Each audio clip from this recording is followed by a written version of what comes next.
Welcome to Agenda Edina, a program summarizing the actions taken at City Hall that affect you most. I'm your host, Dorothea Marty.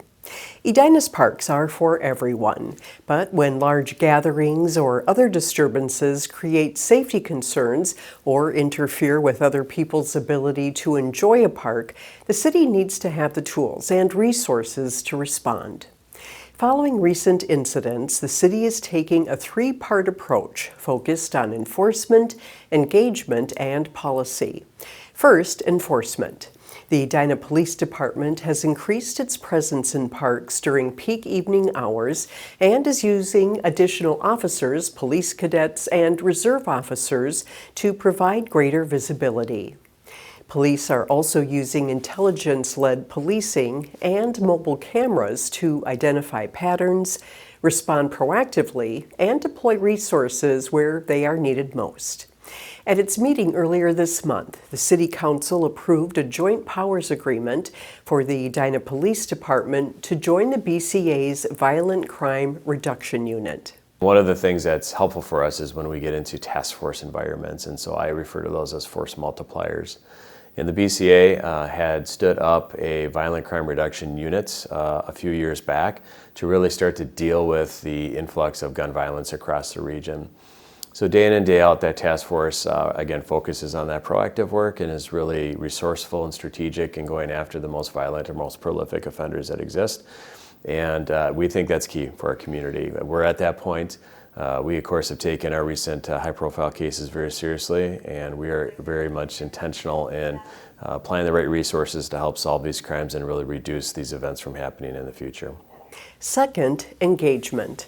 The city and police department are working with community leaders, families, youth organizations, and other partners to build relationships and address concerns before they become public safety issues.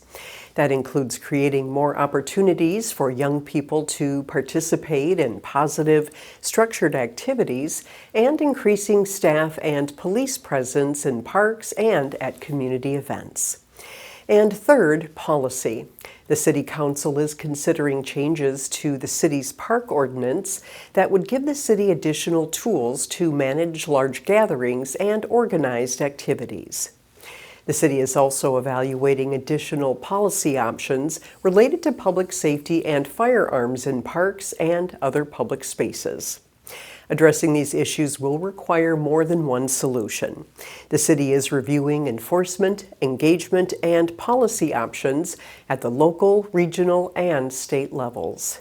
This includes working with public safety partners and community leaders to determine what approaches will be most effective. You know, I think in Edina, like every other community, we want our parks to be places where people can enjoy themselves and everybody is safe every time they're in the park. Because if we've got some sort of rapidly maturing gang activity, we want to nip that in the bud and get the bad people caught, get the followers back on the right track, and make sure that our whole metropolitan region is safe.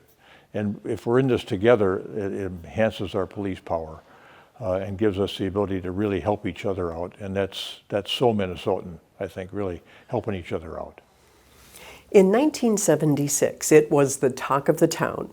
That year, the Point of France was set to open as the first high-rise condominium in the city. This August marks the 50th anniversary of its completion, and the current owners are celebrating the occasion by honoring the past. Edina TV shows us why this local landmark has stood apart from other condominiums through the decades. An arch on France Avenue South welcomes owners and visitors alike to the home for close to 250 people.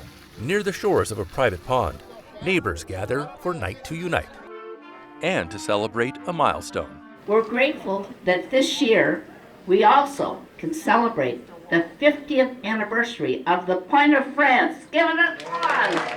5 decades of history chronicled in photos, but also shared memories. Elizabeth Cherney Book was there at the beginning. France Avenue, you know, has become quite a busy street now. It was just 2 lanes when we moved in. The year was 1976, and at 14 stories, the Point of France was an upscale marvel with a French flair. For instance, the apartments were not called apartments, they were called chateaux. The guard at the door was not a security officer, but rather it was a gendarme.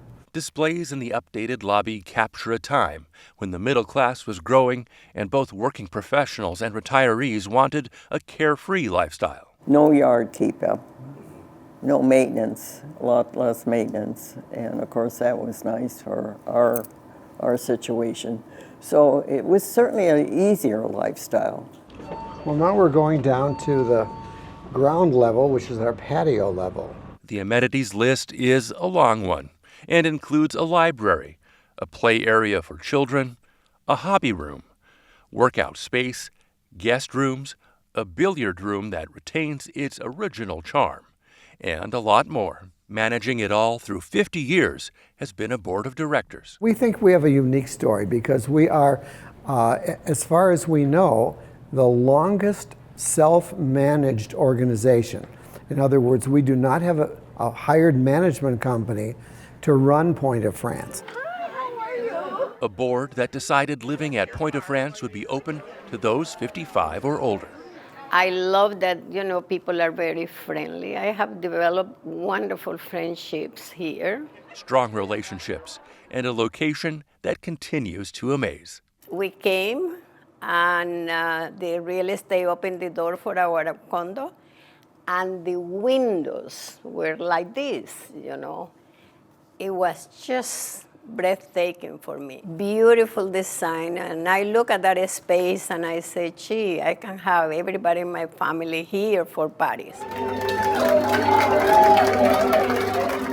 Celebrating the history of a place so many call home. Pointe-à-France Day in the city of Edina, August 9, 2026. So be it proclaimed, James Hovland, Mayor of Edina. So, congratulations. While maintaining the foundation for future owners to glide through the next 50 years. I'm Dan Carpenter for Edina TV. A book chronicling the Pointe-à-France's construction and changes over the years has been developed for the 50th anniversary. Reserve a copy at the front desk at the Pointe-à-France. As you get ready for the new school year, remember that Minnesota's school bus safety law changed earlier this year. What's new? Drivers must stop for a school bus when its red lights are flashing, whether or not the stop arm is extended. And when a bus has its amber warning lights flashing, drivers must not move within 20 feet of the bus. So as you're driving this school year, slow down, pay attention, and give school buses plenty of space. Knowing what's new and following the law can help keep Edina's students safe. Thanks for watching this episode of Agenda Edina. I'm your host, Dorothea Marty.